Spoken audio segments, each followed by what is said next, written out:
The concept of wokeness has become one of the most discussed and polarizing terms in contemporary society. Originally, however, it carried a much simpler and more powerful meaning, an invitation to remain alert to social injustice and systemic inequality. The roots of the word trace back to African American vernacular English of, where "stay woke" was used as a call for vigilance in the face of oppression, particularly racial injustice. It was a phrase embedded in lived experience, a call for awareness in a world that often denied certain people their full humanity. Over time, the phrase gained cultural traction and was adopted more broadly, becoming associated with various movements for civil rights, equity, and inclusion. This initial form of wokeness was based on genuine empathy, awareness, and the courage to speak truth in the face of silence. It encouraged individuals to look beyond their own experiences and recognize the struggles faced by others. At its best, it was an intellectual and moral awakening. Recognition that neutrality in the face of injustice was a form of complicity. Wokeness, in this early form, acted as a moral compass. It was a reminder that social structures could harbor invisible forms of harm, and that moral individuals had a duty to acknowledge and, where possible, rectify those harms. However, as wokeness became more popularized, especially through the internet and social media, its usage and interpretation began to shift. What began as a humble reminder to stay aware gradually transformed into a cultural identity. The word itself lost its nuance and in some cases became a badge of moral superiority. In popular discourse, being woke was no longer just about recognizing injustice. It became about being seen recognizing it. The inner principle of awareness gave way to external performance, where public alignment with certain values became more important than the actual practice of those values in daily life. This shift is significant because it changes the psychological and social function of wokeness. In its original form, wokeness was a tool for awakening consciousness, especially among those who had never been asked to question dominant narratives. In its modern form, it risks becoming a form of intellectual posturing, where the appearance of righteousness can replace actual understanding or action. The transition from principle to performance dilutes the power of the concept. Rather than encouraging reflection and humility, modern wokeness can sometimes promote rigidity and division. Educationally, it's essential to analyze this shift not from a place of condemnation, but from a place of inquiry. Language evolves alongside culture, and the changing meaning of woke tells us something important about the psychological needs of society. It shows us how deeply people desire to belong, to be on the right side of history, and to be acknowledged for their ethical awareness. Yet it also highlights a problem. When awareness becomes weaponized, it ceases to be a tool for learning and becomes a tool for labeling. In such a climate, dialogue breaks down and people become afraid to question or explore sensitive topics for fear of social retribution. Another aspect worth considering is that wokeness, when removed from its historical roots and placed in a globalized context, often becomes detached from real-world material struggles. It can become a purely symbolic language, a set of phrases, labels, and gestures that exist more in theory than in lived practice. For example, discussions about privilege and power dynamics, which once centered around education and empathy, can turn into shallow rituals of calling out and cancellation. These behaviors may feel righteous in the moment, but they rarely foster the kind of deep understanding and sustained change that true social transformation requires. It is important to acknowledge that many people still use the term woke, in its original earnest sense, as a call for justice, compassion, and awareness. However, for the purposes of critical discussion, we must also recognize how language, once co-opted, can shift the focus of entire movements. What started as a path to collective enlightenment can, if unchecked, become a tool for moral division. This doesn't mean that the original values are invalid. On the contrary, they are more necessary than ever. But it does mean we must be careful not to confuse the map with the territory, the symbol with the substance. In the context of educational and spiritual development, it is always worth asking, what is the function of this belief or label? Is it helping us grow? Is it encouraging greater empathy and self-awareness? Or is it becoming a fixed identity that limits our ability to listen, evolve, and truly connect with others? The answer to these questions can help us distinguish between surface-level awareness and deep, transformative consciousness. And in doing so, we begin the journey from reactive identity to responsible empowerment. Thus, the true origins of wokeness lie in an alertness not just to outer injustice, but to inner transformation. And perhaps the next step in this journey is not to discard awareness, but to elevate it, to integrate it into a more grounded, humble, and healing path forward. As human beings, our capacity for awareness is one of our most powerful tools. Awareness allows us to observe the world, recognize patterns, and respond with compassion and intelligence. In the context of social justice movements, awareness has been essential in identifying and naming systems of oppression, inequality, and discrimination. It invites people to open their eyes to experiences that differ from their own and to see the deeper structures that shape society. However, awareness, like any tool, can take on new forms over time, and not all of them are beneficial. One of the more subtle and less examined shifts in recent years is the transformation of awareness into identity. What does it mean when awareness becomes identity? In simple terms, it means that instead of awareness being a fluid, evolving mental state, it begins to harden into a fixed self-image. People begin to define themselves by their level of social or political awareness. Being aware no longer just describes a perspective. It becomes a central part of one's identity and often a way to evaluate others. This shift changes how people interact with both themselves and the world. When awareness becomes identity, the focus can move away from actual understanding and growth and toward maintaining a consistent image of being right, woke, or morally superior. This phenomenon is not new. Throughout history, individuals have used belief systems as a way to define themselves, whether through religion, politics, or philosophy.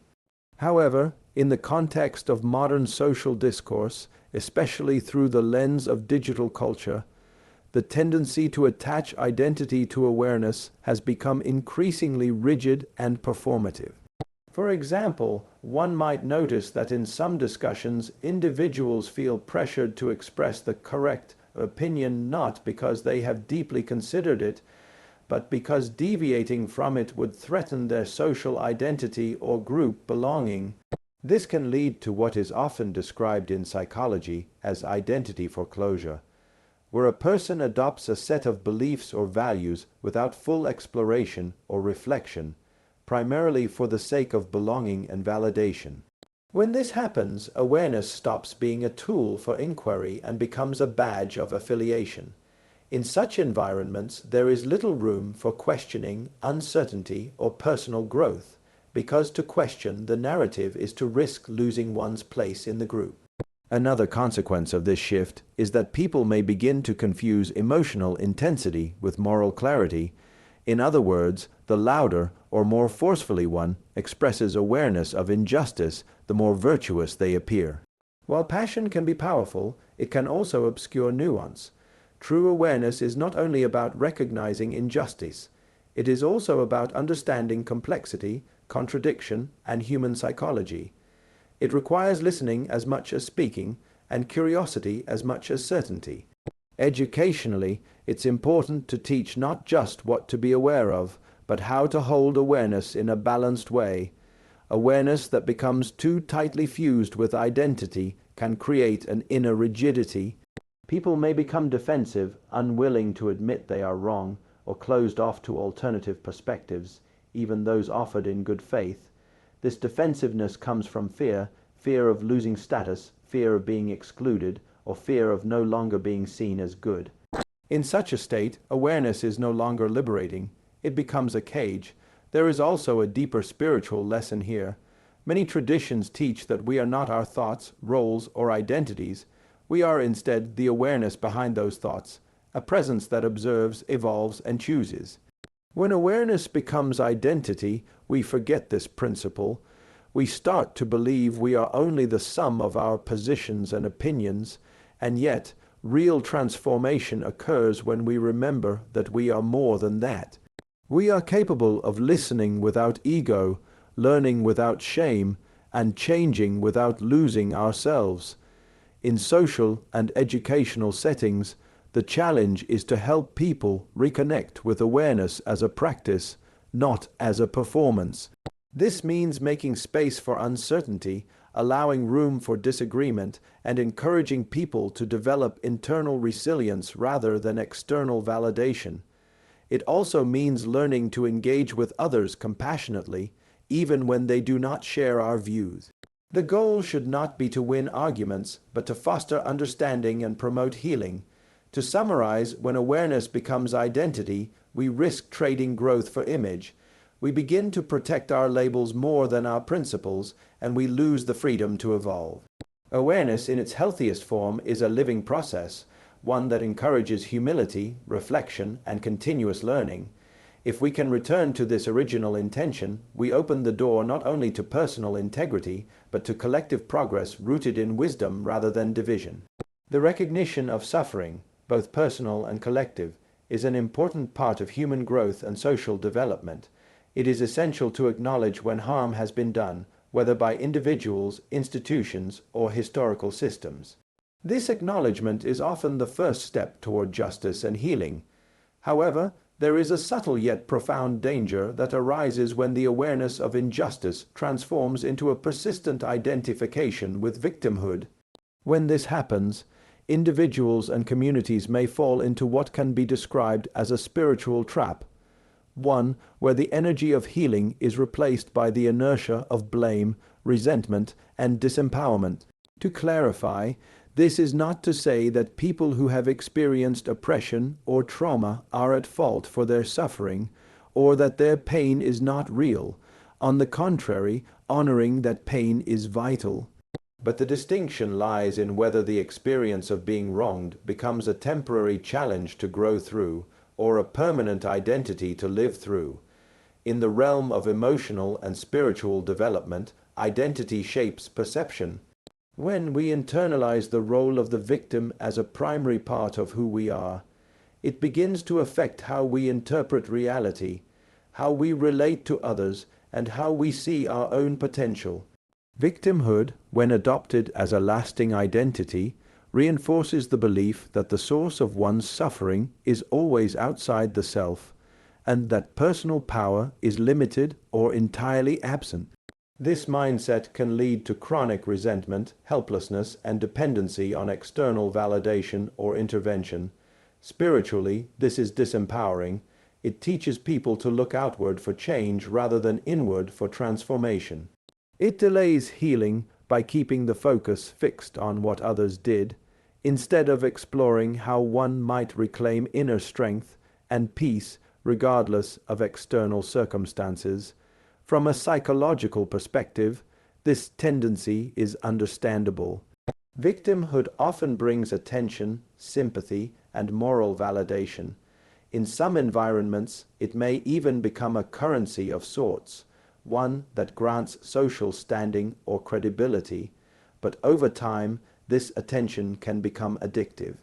People begin to believe that their value lies in their wounds, not in their wisdom.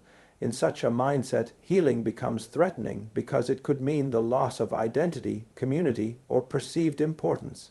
This is where we begin to see the spiritual trap. True healing asks us to move beyond the wound. It asks us to feel the pain, honor it, and then release it, not because the injustice wasn't real, but because holding on to it keeps us anchored in the past. Forgiveness in this context is not about excusing harmful behavior. It's about releasing ourselves from the energetic grip of what was done. When we do not forgive, we remain spiritually tethered to the very things and people that hurt us. There's also a deeper metaphysical principle at play. Many spiritual philosophies, whether ancient Eastern traditions, modern metaphysics, or principles of mind, body healing, emphasize that our thoughts and beliefs create our experience.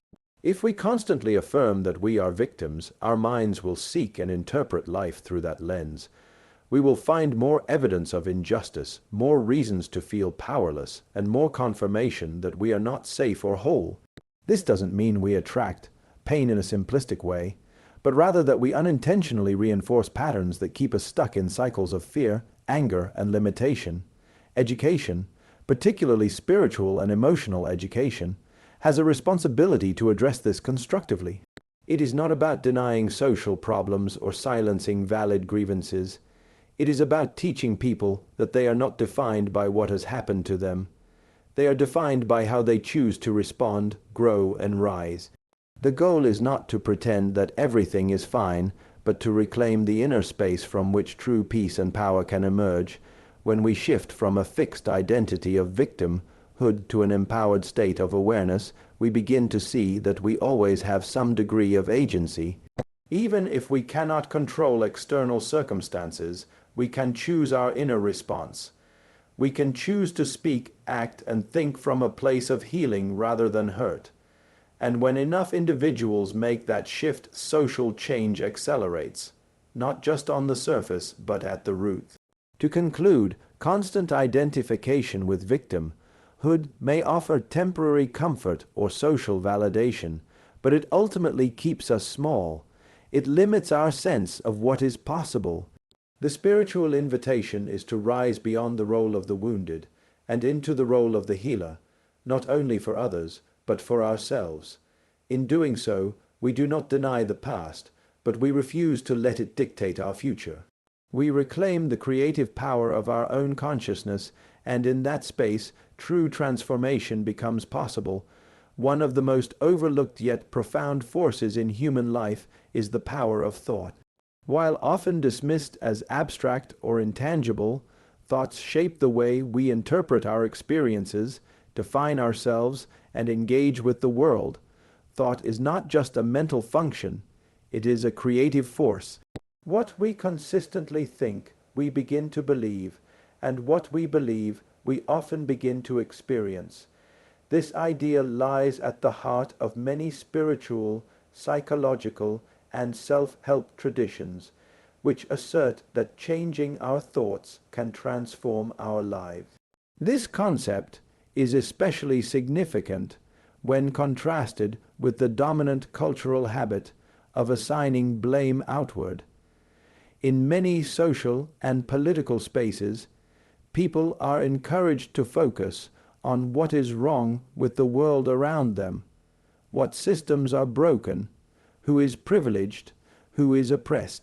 While there is truth and value in acknowledging these structures, the overemphasis on external injustice often neglects the one area where each individual has the most power, the inner world, and it is here, in the realm of thoughts and beliefs, that the deepest transformation can begin. Affirmation is one of the key tools in this inner work.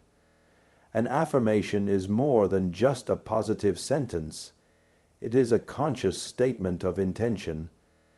It is a deliberate choice to redirect the mind away from fear, self, doubt, and limitation, and toward peace, confidence, and possibility. When repeated regularly and genuinely, affirmations can help rewire long-held beliefs, many of which were formed unconsciously in childhood or through trauma. For example, someone who was repeatedly told they were not good enough may internalize this as a core belief. This belief becomes a silent operating system, affecting relationships, opportunities, and self-worth. Without conscious intervention, this belief can persist for a lifetime, But when that person begins to affirm, "I am worthy of love and respect," and truly feels the truth of that statement over time, the belief begins to shift.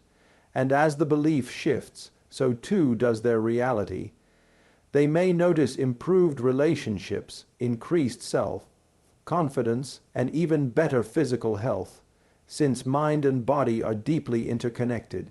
Skeptics may argue that affirmations are superficial or that they ignore real-world problems, but that is a misunderstanding of the practice.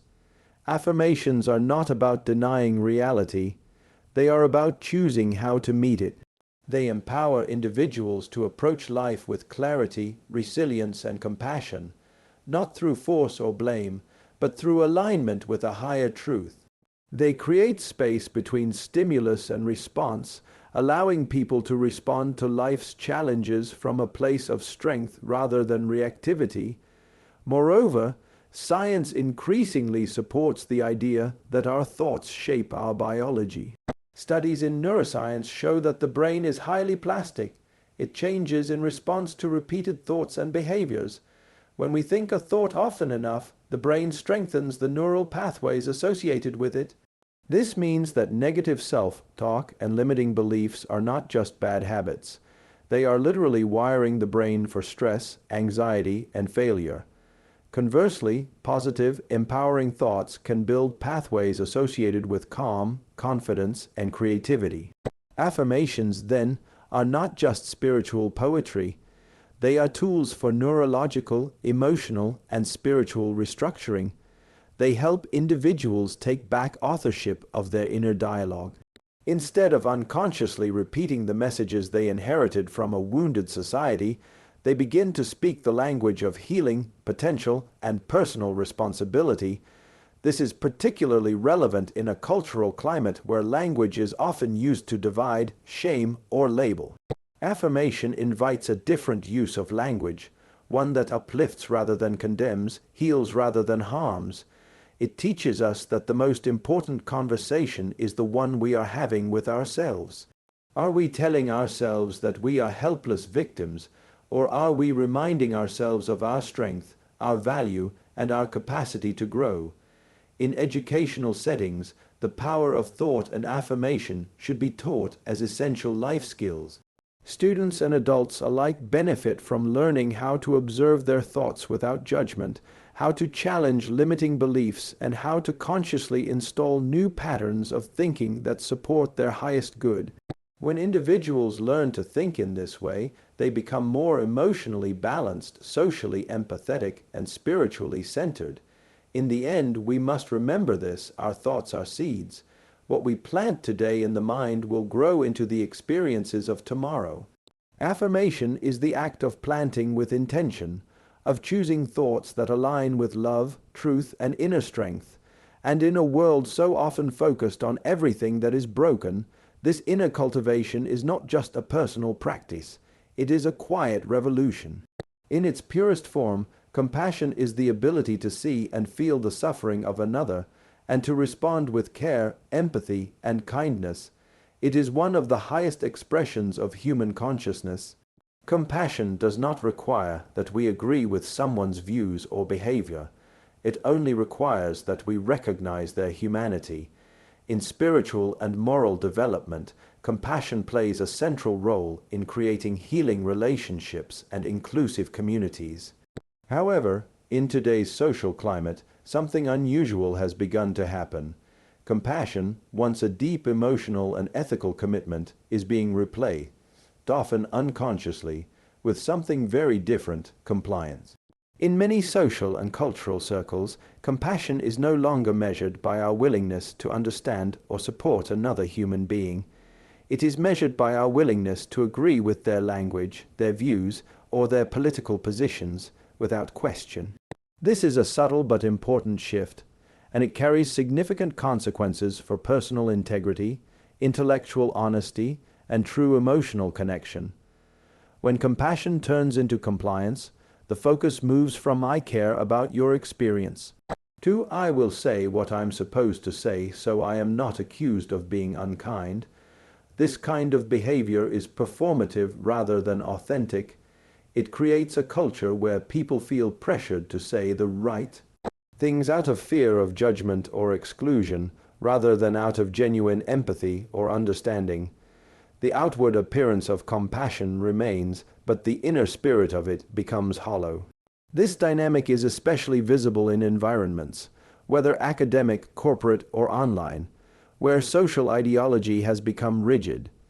In such spaces, people are often discouraged from asking sincere questions, offering alternative viewpoints, or expressing nuance. To do so may be interpreted as offensive or worse, as evidence that the person is not compassionate enough. As a result, individuals stop being honest. They say what they think they're supposed to say, not what they truly feel or believe. This leads to conformity, not clarity, compliance, not care. Ironically, this undermines the very foundation of compassion itself. Compassion is not about making people agree. It is about making people feel seen, heard, and valued regardless of agreement. When people are not allowed to speak freely, they do not feel seen. When they are forced to adopt specific language or ideas in order to be accepted, they feel manipulated, not supported. And when empathy becomes a social obligation instead of a human offering, it loses its authenticity. From a psychological perspective, this dynamic also creates emotional burnout. Constantly monitoring one's language, thoughts, and behavior in order to avoid social punishment is exhausting. It puts people in a state of hyper-vigilance, where they are always afraid of saying the wrong thing, even when their intentions are kind. Over time, this erodes genuine connection because people no longer trust that their relationships are based on truth. They suspect they're based on compliance. Educationally, this shift has important implications. In any learning environment, curiosity should be celebrated. Mistakes should be allowed. Students and teachers should feel safe to ask difficult questions, wrestle with contradictions, and explore multiple perspectives. But when compassion is equated with ideological purity, the classroom becomes a performance space instead of a growth space. People learn to censor themselves instead of expanding their thinking. And instead of learning how to be truly compassionate through empathy, listening, and understanding, they learn how to perform compassion by saying what's required. The long-term effect is cultural fragility. If people grow up believing that compassion means agreement, they will struggle in diverse environments where people think differently. They may view disagreement as violence or correction as cruelty. They may shut down or lash out rather than engage, and rather than building inner resilience and emotional maturity, they will expect the world to accommodate their fragility. This is not empowerment. It is a form of learned helplessness. True compassion requires strength. It requires the emotional and intellectual maturity to hold space for people we do not agree with. It requires humility, the recognition that we do not know everything and that others' experiences, however different from our own, are valid. And it requires courage, the willingness to speak truthfully, even when it is uncomfortable, and to listen deeply, even when it challenges us. Replacing compassion with compliance may offer the illusion of unity, but it comes at the cost of depth, truth, and connection. The invitation, both individually and collectively, is to return to compassion as a heart-centered response, not a socially programmed behavior.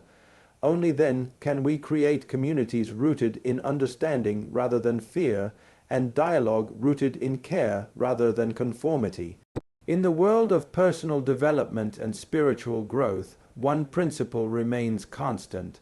The journey toward wholeness begins within. For centuries, wisdom traditions, philosophical systems, and modern psychology have all emphasized the importance of self-knowledge and personal responsibility. Yet, in recent cultural trends, especially within hyper-politicized or ideologically rigid environments, there has been a noticeable shift away from this inward focus. Instead of encouraging people to trust their inner guidance, much of contemporary discourse promotes conformity to collective narratives, often at the expense of personal insight. This has led to a quiet but significant erosion of something essential: individual inner authority. Inner authority refers to a person's ability to discern truth, make decisions, and take responsibility for their life based on personal reflection, intuition, experience, and wisdom. It is the internal compass that guides us when external voices conflict. When we cultivate inner authority, we move from living reactively, dependent on trends, ideologies, or group approval, into a life that is grounded, intentional, and deeply authentic. However, today many people feel pressured to outsource their thinking to institutions, movements, or approved moral frameworks. They are told what to believe, what words to use, how to interpret history, and even how to feel. While these external systems may be well-intentioned, they often discourage the kind of self-reflection and critical thinking that fosters genuine autonomy. Instead, they produce moral dependency, where people become afraid to question or deviate from the collective opinion, fearing judgment, exclusion, or shame. This disconnection from inner authority is not just an intellectual concern, it is also a spiritual one. When individuals are disconnected from their own intuition, conscience, and emotional intelligence, they become fragmented. They may adopt surface-level beliefs that don't truly resonate with them. They may feel empty despite appearing correct on the outside. This is because true alignment can never be imposed from the outside. It must arise from within. Developing inner authority requires a willingness to pause and turn inward. It involves asking hard questions. What do I really believe? Does this align with my values, or am I repeating what I was taught to say? Do my actions reflect fear of judgment or trust in my own integrity? These questions are not easy, especially in a world where independent thought can be punished rather than praised. But they are essential for building a strong, grounded sense of self. Inner authority does not mean rejecting community or tradition. It does not mean isolating oneself in ego or pride. Rather, it means engaging with life from a place of presence and ownership. It means learning from others but filtering those lessons through one's own discernment. It means holding oneself accountable, not because of external enforcement, but because of inner alignment. It also means respecting the authority of others to do the same, even when their conclusions differ. Education, particularly spiritual education, should help people develop this kind of inner strength.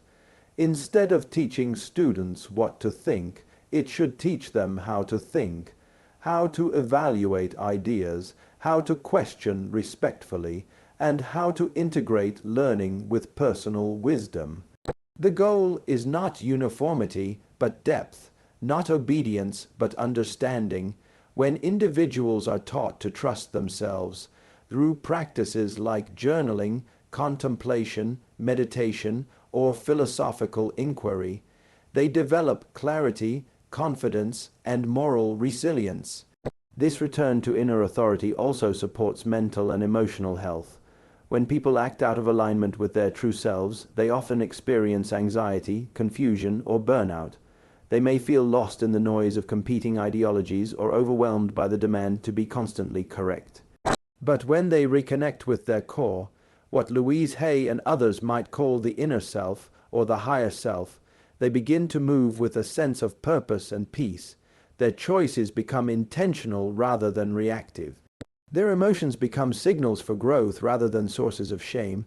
In reclaiming inner authority, people also become better contributors to society. They are less easily manipulated by fear, less prone to mob mentality, and more capable of thoughtful compassion. They can disagree respectfully, act courageously, and live ethically, not because someone told them to, but because they are rooted in something real. That is the mark of a mature human being, one who can live in integrity with themselves while honoring the dignity of others. In conclusion, the path forward in an increasingly noisy and polarized world is not more ideological conformity, but deeper personal clarity. The return to inner authority is not a rejection of social concern. It is the foundation of real transformation. because only when we are truly connected to ourselves can we authentically connect with others and contribute meaningfully to the world we share.